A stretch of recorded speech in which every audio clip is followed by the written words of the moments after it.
right, welcome to Tailgate Talk. It's 97.3 The Game. I am Shaun Ritter, at The Real Ritter. You want to find me on socials. Joined in studio by my man Eric Tasker, at ET5504. Of course, the whole show collectively, at On The Tailgate. If you want to find us on social, we'd love to have you, especially on Instagram there again, at On The Tailgate. A lot of cool stuff to talk about this week. We're going to actually talk to a major league pitcher who, well, it's going to be less about baseball and more about a situation he got himself into, or wildlife put him into, out in the western part of Wisconsin. I don't know if you've heard the story about a guy that was, I don't want to say attacked by a bear while deer hunting, but had a bear encounter. Yeah. So we're gonna get him on the show a little bit later on. Plus a cause that's near and dear to my heart, being a Mountain Dew ambassador myself. Dew in their Great Outdoors and their Dew Outdoor Grants, and the way that they're giving a bunch of money to some amazing outdoor nonprofits, and would love to see some of that money right here in our area. So if you know of a nonprofit that could use a $5,000 grant from Mountain Dew, we're going to talk to Nick. He's actually an outdoor TV person as well, and how he's involved in Mountain Dew, and share some information of that coming up here in just a bit. But I want to check in, Tasker. The Rut Week, rolling on. Has there been harvest? Has there been anything in and around your camp, previously, or anything you know of, looking forward to? What do you got? Well, I know that my cousin shot a small buck. Got a picture of that hanging at my uncle's cabin, so that's good. It's not a big buck by any means, but I got a little bit of the backstory on it, and he happened to be walking one of the trails nearby where he normally sits, found a new trail that he had not seen, or maybe he just wasn't conscious of as he was walking out there. Just an old ladder stand that was out there that nobody was sitting in. He sat in it. 30 minutes go by, and he shoots a buck out of that stand. No way. Yeah. So it was interesting because I had gotten the picture earlier, and I was like, oh, that's cool. Like, he's probably just sitting in a stand that he always sits in or whatever. And come to find out then, my other uncle had texted me, and he's like, oh, did you hear about Matthew's buck? And I said, no, why? And he said, yeah, he just found a random stand. He wasn't even in there for 30 minutes, and perfect shot at like 15 yards. Maybe that stand was put there for him. I think so. The big man above. The big man, man of the woods. above. Sweaty Uncle Teddy, Ted Nugent, put that there for him. Yeah. So and said, you should sit in this random stand that don't know where it's here, but you should sit in this thing. Yeah. We'll put a deer in your lap. Yeah, so that's great. Last week we talked about how we're looking to get some venison. That's a big thing that we're getting low. But I would say, we didn't get deer last year. But 2 years ago was the year that we shot 4 years worth of deer. We had 4 bucks that we had last year, or we had 3 bucks and a doe 2 years ago.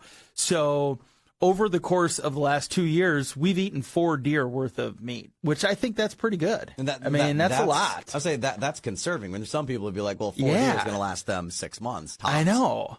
So, we are always kind of a little cautious about it just because we never know when we're going to shoot deer. I mean, last year was a perfect example. No luck at all. I don't think we hunted as hard as we could have last year. But, so, that's the main thing. We've got some back straps for gun camp. And, I'm hoping by this time I'm going to have, a big buck that I'm going to have a story about for next week. So I've always been the conserver, too, and I don't know why I think a lot of us do that. Yeah. You think back to my waterfall days, and we'd pound a bunch of, the good eating ducks. It'd be like, oh, we're going to vacuum pack that and save that for, we're going to do a cookout or, whatever. But, then the geese and all that just go into the sausage pile. Those always were just maintenance. But, and there'd be times where I go, get close to next season, I'm like, oh, crap, I still got a pack of mallards. Or, I got to use up these redheads. And it's like, why was I saving this? You think back then, you're like, I should have just eaten it that day, because nothing is better than why not, right? Fresh that day. I mean, some of the best waterfall meals I can think of. And this was a great scenario. We had a farm property just outside of De Pere in northeast Wisconsin, outside of Green Bay, that was like 15, 20-minute drive from where I lived, back when I lived up there. We get in there, and we went out one day, just pounded up a limit of mallards, and there was like 6 of us shooting, and they were in pretty close. So they were tenderized. They were some damaged mallards. But, we cleaned them out, went through everything, and I just cut them into small strips and marinated them a bit. And we go out the next morning. While we're gone, Sarah wasn't my fiance yet. We were still just dating. But I set her up with everything to make duck hash. Yeah. So I'm like, oh, just, grab everything. Like, I did all the mise, so everything's mise en place Right. and all the containers. And she just said, no, dump. My wife's a great cook. Not saying she can't cook without me doing it, but, Yeah. we were just started dating. I'd be like, oh, hey, you're going to cook for a bunch of dudes. Like, that seems Right. crappy to do to a girl. Sounds like a lot of pressure. Right. Is what I'm so thinking. I set it all up, and I'm like, hey, do you mind, doing this? And she enjoyed eating whatever. So, yeah, she set it up. I gave her the call. I'm like, hey, we're headed back now. We shot into the limit today. Yeah. She just grabbed it and throw it on. Boom. By the time we roll back at the house, duck hash with all the mallards that we shot the day before. Yeah. Nothing was better. That was Yeah. awesome. Or the days you go up and, we'd pile up a couple of teal and come back and immediately clean them, slice them, throw a little cheese, wrap bacon, boom, throw them right in the grill. Like, they're still warm. They haven't even cooled from killing. Tastes amazing. And then when I find stuff in the freezer, I'm like, why didn't I just do that? I know. Why did I save it? I know. I've actually been checking in quite a bit on the Wife of a Hunter Cooks Instagram. Oh, you're following her now? Yeah. So it's funny now. Sherry always does baked goods for us. Like, she'll always do cookies or brownies or whatever it might be that, she always tells me ahead of time, what do you want? Just make sure you tell me what you're looking for. I'll find a recipe. We'll get all the stuff. I'll have it all ready for you. So now her joke is that she's going to start an Instagram that's Wife of a Hunter Bakes, because she doesn't do the cooking. She's nervous about doing anything with the wild game, which is totally fine. I totally get that.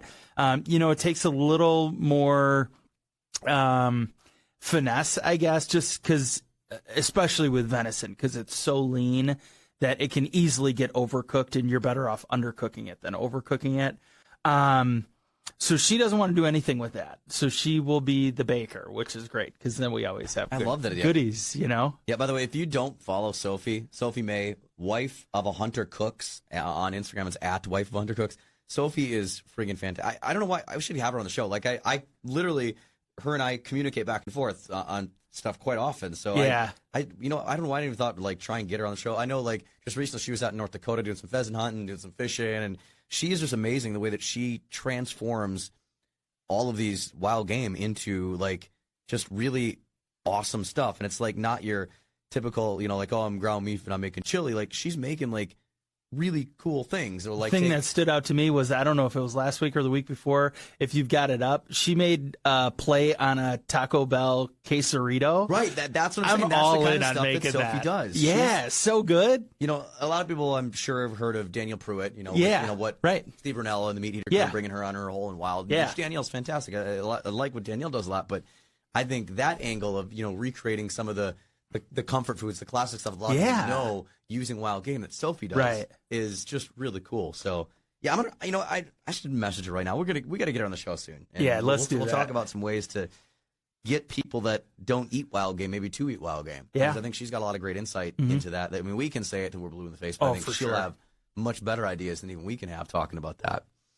Yeah, what else do we want to talk about this morning? Is there anything else we get going here before we roll into Nick and talk about Mountain Dew or getting into our I'm really excited to hear this story about the bear attack, though. That's just so wild. And just the whole way that got set up with the video of the bear clearly walking like at a safe distance away. And it looks like it's well on its way past his stand. And it just takes a 90-degree turn directly at him. I had to send that to you guys because I saw that and I'm like, what are the chances that it happens and it rolls out that way? It plays out that way. Yeah, it's just crazy. Yeah. So, we'll get to that. His name is Dalton Roach. He's actually a pitcher in the St. Louis Cardinals organization, which we got to give him a hard time about that. But yeah, we're going to have him on the show. Next, though, I'm going to bring in Nick Hoffman. You may recognize Nick Hoffman from a TV show, perhaps, if you watch the Outdoor Channel. He's got this awesome show, Nick's Wild Ride, which he goes around crazy places around the world and hunts, fishes, and then really looks into the culture and, of these places and how people eat this wild game, kind of off the line we were just talking about with Sophie.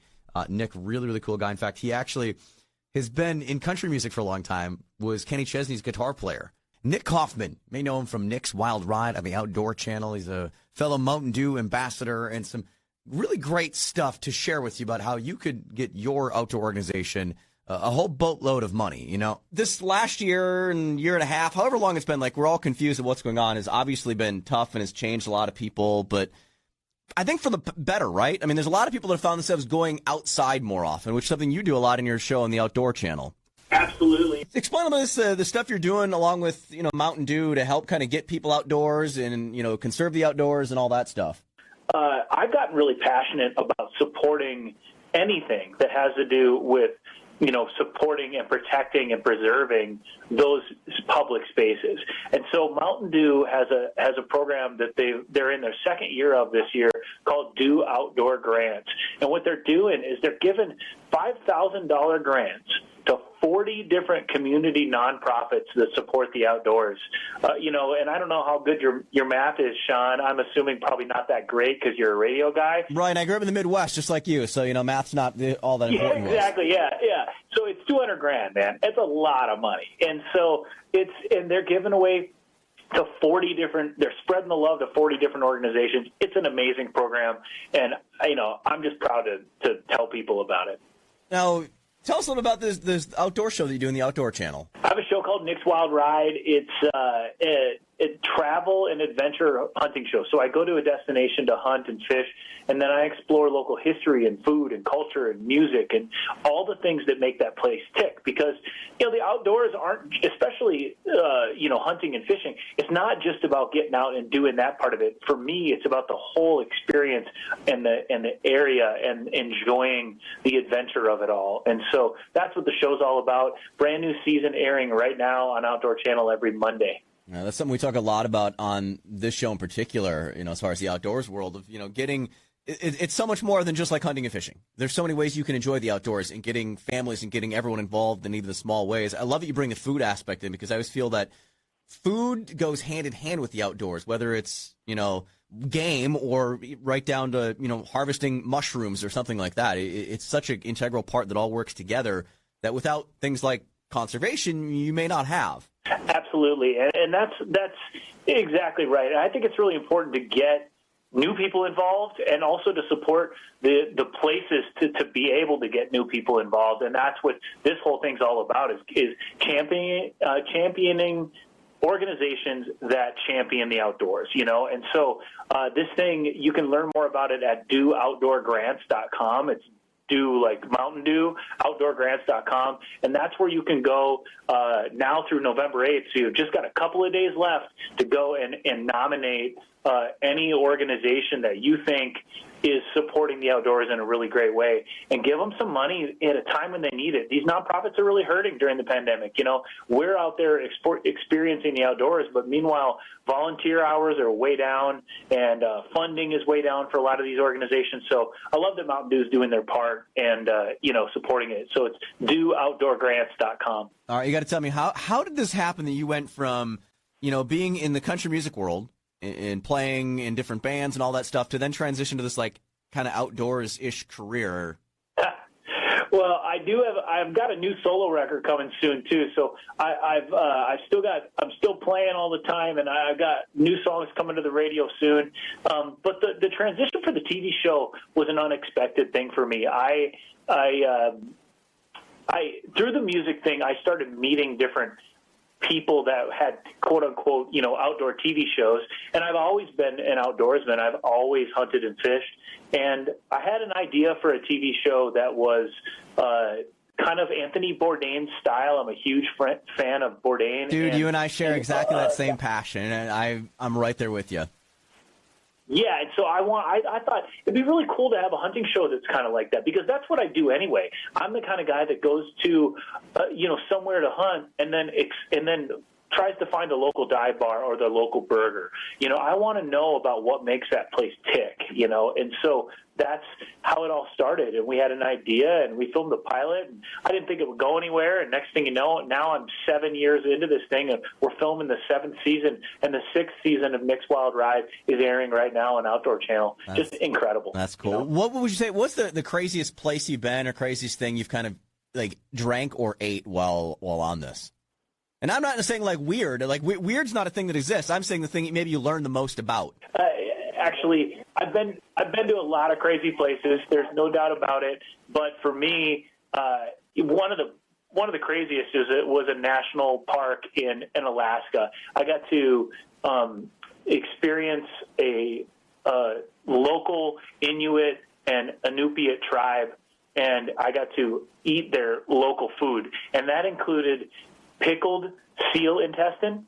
Okay. And whale blubber and things like that. So I've eaten some pretty crazy stuff, but I got to tell you, going there to that national park and doing that and experiencing why these places are important, that's what it is for me. I mean, I've been to Africa and I've been to all these other, crazy places. I just came from Kyrgyzstan, but man, there's nothing like seeing those local people and seeing how important our national parks are to protect. That's inspiring to me. Well, that's so awesome. I can't imagine some of the experiences you've already been through with just being in other places around the world and how their hunting culture and their food culture is so much different than what we experience every day here in the States. Yeah, and we really, it goes back to what we've been talking about this Do Outdoor Grants thing. I mean, we have to do everything we can to support and protect these public grounds that we have, because if you go up to other countries, like I was saying earlier, you realize that, man, we just take it for granted that we can just go out anytime we want. We can buy a license over the counter and go hiking or fishing or skiing or hunting or whatever it is that you want to do. We have these places we can go do it. That is a very rare and very unique thing, and it's important to protect it. So the Do Outdoor Grants thing, man, that's what it's all about, is supporting the organizations that support that. Absolutely love it. Again, it's dooutdoorgrants.com. I still got Mountain Dew's doing this 2 years in a row, dishing out all this money to help out the outdoors. And I appreciate you popping in for a bit to chat with us, Nick. Man, anytime you want. I'll come on here. I'm not scared of you guys. Come on, bring it on. Anytime you want. Yeah, hey, seriously, like I said, when it came up, off interview, I'm actually a Mountain Dew ambassador myself, just through radio and outdoor stuff, too. I was like, oh, this is perfect, man. I got to get this guy in to talk about it, because I can talk to him blue in the face, but to hear it from you, it's actually kind of more of an outdoor personality is really cool, man. Man, I'm glad. I'm glad to be a part of it. And there's a lot of organizations out there, a lot of companies out there that try to do something that isn't authentic. This is truly authentic because they're putting their money where their mouth is. They are absolutely, behind the outdoor space, the outdoor community. And it's not just this program either. They put a lot of other money into other initiatives as well. So I've been very impressed. It's a cool thing. Yeah, absolutely. Well, hey, I appreciate it, man. And next time you're in Milwaukee, let's hook up, get a hold of us, whatever. And it's great chatting with you. I love that. Likewise. Take care, man. That is Nick Hoffman, Nick's Wild Ride. You want to check it out, Outdoor Channel. And make sure you go. DoOutdoorGrants.com and submit your favorite outdoor organization to get one of those $5,000 Mountain Dew outdoor grants before it is all wrapped up here coming up beginning of next week. But next on the show, this is awesome. I'm really excited about this story when I came across it a couple weeks ago. His name is Dalton Roach. He is a Double-A pitcher for the St. Louis Cardinals. Why are we talking to a Cardinal? Well, he had a run-in with a bear in Trempealeau County in Wisconsin. This is actually a story that I came across actually on my country station, and we talked about it. And I was like, I got to find this guy to talk to him because it's just an absolutely bonkers, crazy story. So, first off, your name, Dalton Roach, right? Yep, Dalton Roach. Interesting. You're actually a minor league pitcher for our hated rival St. Louis Cardinals. Yes, I am. But you grew up in Wisconsin, huh? Yep, grew up in Wisconsin in Eau Claire, in Eau Claire for, pretty much my whole life. Awesome. So the story that we saw was you had an incident with the bear. You got to walk us through and, talk to us a little bit about what happened, what you were thinking, what was going on as you're out deer hunting near Eau Claire. Yeah, so I was, like you said, just out deer hunting, sitting in a tree stand. Probably about 12 minutes before the bear actually showed up, I had a couple deer come right up under the tree, which is abnormal track for them, but for whatever reason, it's becoming normal for them this year.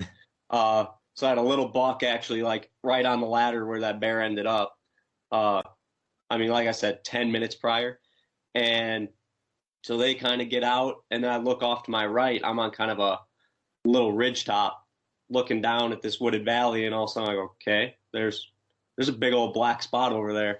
That's not a deer this time. And kind of got excited because it's the first time I was out hunting and actually saw a black bear. And so he's kind of working not even directly at me at that point, but up into that corner that I'm in. And I'm like, all right, this is is pretty cool. You know, he's going to get pretty up and tight, but hopefully stay off a little bit. Yeah, I want to watch him from a distance, a safe distance. Yeah, exactly. I was very comfortable with where he was at that point, and it looked like he was just going to come up over the ridge and over. And he either my wind swirled and went back to him, because I was actually downwind of him when he was walking in. So I'm like, all right, he shouldn't even know I'm here. Everything should be good. You know, he'll just keep on going.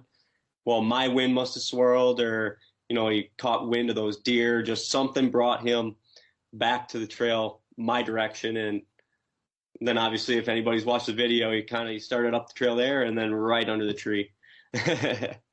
Like, what were you thinking in that moment when you've got a black bear standing immediately under your tree? Yeah, you know, once he got directly under the tree, I was just kind of like, all right, I have no idea what's going to happen now. Like, he could come up here, he might not. I have no idea. So I'm going to put my phone away so that I can just kind of just pay attention to the bear and not worry about, oh, is my phone aimed at him? So I was kind of like, all right, we're going to put the phone away, watch the bear, just kind of see what happens. And literally as I slide the phone into my pocket, and he's up behind me. And I'm just like, okay, well. Now, I've seen other videos, and you can confirm because it's happened with you, that black bears, they can climb a tree at like world record pace, right? Like, I mean, how fast they climb is just absolutely amazing. Yeah, I mean, for how big of an animal they are, and, you know, you'd think it would take them a little bit to go. No. I mean, he was behind me, and I mean, I was looking down at him. I looked up a little bit, kind of look around, make sure there were no other bears. And as I was sliding my phone in my pocket, I heard crunch, crunch, crunch, and he's on me. I mean, that was it in a matter of a second, maybe two, you know. He's just boom, right there. You know, the crazy thing is, I watched that video. I probably have watched it a couple times now, just coming in and then just looking like it's going to pass by you. Right. Very comfortable distance. And then all of a sudden it takes a direct turn right at you. That had to have just been the craziest thing, thinking, I mean, it's cool to see it out there, but then for it to beeline right at me. Right. I can't even imagine what you were thinking, you know, just as this whole thing is unfolding. And yeah, it was wild. It was one of those, like you said, you know, he's at a fairly comfortable distance, you know, when he wasn't directly under the tree, and especially when we have those two big main trails right there. So I was like, the first time, okay, he's going to be 20, 25 yards ahead, clear right in front of me. Perfect. Okay, no, he's coming kind of in my direction now, but it's still the main trail. He's going to keep going. And he looks like he's looking dead straight forward. He wasn't really looking around a lot. He gets even with me and just doof, right under the tree. It's like, okay. That's not how this needed to go. Yeah. Have you ever hunted black bears at all? I haven't, actually. Yeah. It's one of those. Have you given thought now? I know my dad, you know, years ago, he had, you know, buddies and friends who have, and I got a couple uncles, but in our area, I've never even thought to really pull a tag, because our trail cameras, you know, we picked up black bear here and there, but not tons and tons of them. But I'd say this year we've had more than normal, but it's still a lot less than what, you know, your good odds of pulling a bear tag and get one is. Yeah. Are you going to reconsider now? I was just going to say that, yeah. Are you going to reconsider starting to put in? I think as of the last few years, between how many points my dad's put in for it and how many points I know he put in for me when I was early in my hunting life, I'm sure we got enough to probably pull a tag. So it might be something we look into here in the next year or two. Yeah, that's great. So I graduated from Eau Claire. So I spent a bunch of years there, and my dad and my uncles have hunted nearby there. I mean, that's where we go. We're just in Augusta. And this was the first year that we ever had a bear on one of our cameras. I mean, directly underneath my tree, the camera that I've got just maybe 10 feet off of the tree I sit off of.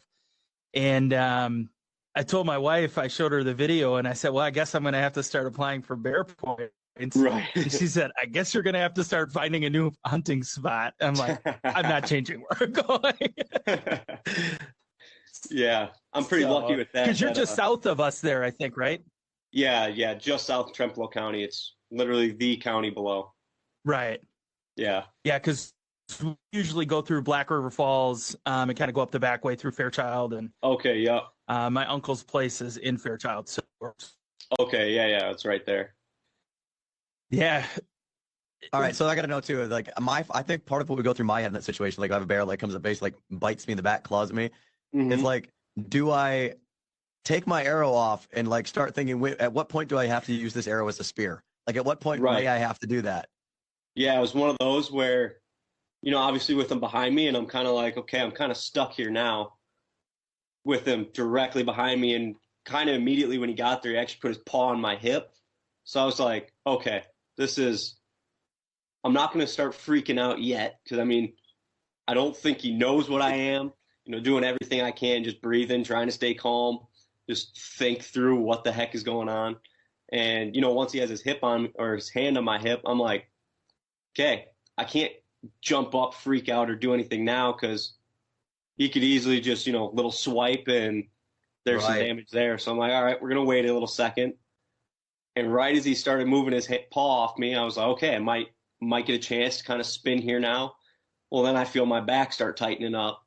I'm like, okay, what do we got going now? And I'm like, well, he must be biting on me because his paw still hasn't quite left me. So, and fortunately, it was kind of a bite of curiosity. He wasn't like, quick crunching on me. It was kind of that slow, just gradually building. Kind of like a dog would just kind of soft mouth a toy, is what I'm picturing. Yeah, exactly. That's the only explanation that I can even, compare it to because, well, it's the only thing that I can think of that really is the same. And, yeah, he's just kind of soft mouthing a toy. And I was like, I don't know if I finally hit a point of adrenaline rush where I quit feeling stuff. So I thought he had let go or had that was as hard as he was going to bite, or if he actually did stop. And I'm like, all right, that's enough. And just spun on the tree to stand up. And, basically I got my arms going a little bit, got hollering, I'm kind of almost bouncing on that side of the stand. And, fortunately I'm wearing a safety harness because who knows with all of that movement that I could easily just slipped and fallen right out of the tree. But yeah, it was definitely when you turn and you're within an arm's length of I'd say 250, 300 pound bear, your heart starts racing a little extra, even though you knew he was there. Now you're eye to eye, and it's like, okay, now it's real. Now it's really real. This is happening. Did your pants, like the back side of your pants, get a little tighter there? Kind of soil drop a little load there. Oh man, I tell you, it was like, and just the fact that he clearly was sizing me up, and I don't think he was to the full conclusion that I'm way bigger than him, which I wasn't, because he didn't rush out of the tree by any means. He kind of slowly backed up and just kind of kept an eye on me for a little while as he kind of stayed near the tree, but kind of working around. That was probably almost more unsettling than having him in the tree with me, because I was never thinking, I'm like, what's he thinking? Is he going to come back now? Yeah. Is he going to finally leave? Like, I have no idea what's going through his head. Like, obviously still hoping it's just curiosity, is trying to still figure out what I am, because obviously that was a weird situation for me, but just as weird or weirder for the bear too. So I was just like, okay, hopefully he is just trying to figure me out, just trying to think what he's got to do, and just gets on out of here. Tasker, how are you handling that situation? The bear, your camera honestly, pops up under your tree. I think it's just one of those things, you don't know what you're going to do until you're actually in that situation, because you're sitting there and this whole thing is happening. It's just like, even when you get a deer that comes in, you kind of know what you're going to do, but what if it comes in from a different angle or whatever? It's just a situational thing. Honestly, I think I would be terrified before it got to the base of the tree, that I would probably be moving and hopefully catch its attention, that it would go away. I keep playing back the scene in my head do. that I think where my brain would go is, it was an episode of Meat Eater back a long time ago, Ryan Callahan.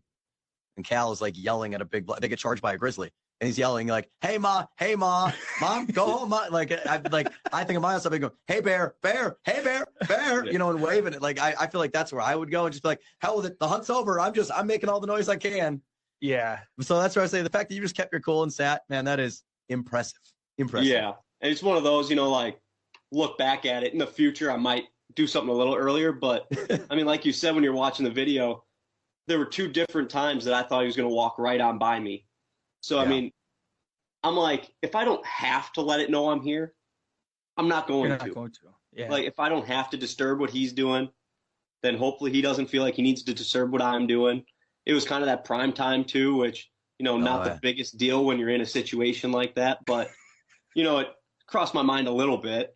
I'm like, all right, it's kind of that perfect hunting time. Hopefully he gets through and you just had deer under you, Yeah, I just had deer under me. I'm like, I mean, movement is finally starting to happen. Like, I got to stay here. I got to stay quiet. And once he's in the tree, then exactly that. I was like, all right, this hunt is over. I got to just get him change my out. pants. And, That's what I would be saying. All right, then, I would assume, a lot of your friends, teammates and stuff, they all know about this story too? Oh, yeah. Yeah, I've been reached out to by a bunch of the guys I play with. You got group chats and stuff from the season, and they're all saying I had to go pick a fight with Winnie the Pooh out in the woods and challenge him to fisticuffs. And I feel there's a really cool nickname that may come of this. So, like, this could be beneficial for you, going forward. Yeah, I mean, all I'm hoping for at this point is that little bite, gives me some bear strength or something, gives me a little superpower. Hey, not a bad season, though. This last year, look at the stats. I mean, 114 innings pitched, 119 strikeouts in 24 games. That's nothing to scoff at, man. That's a pretty good year you had.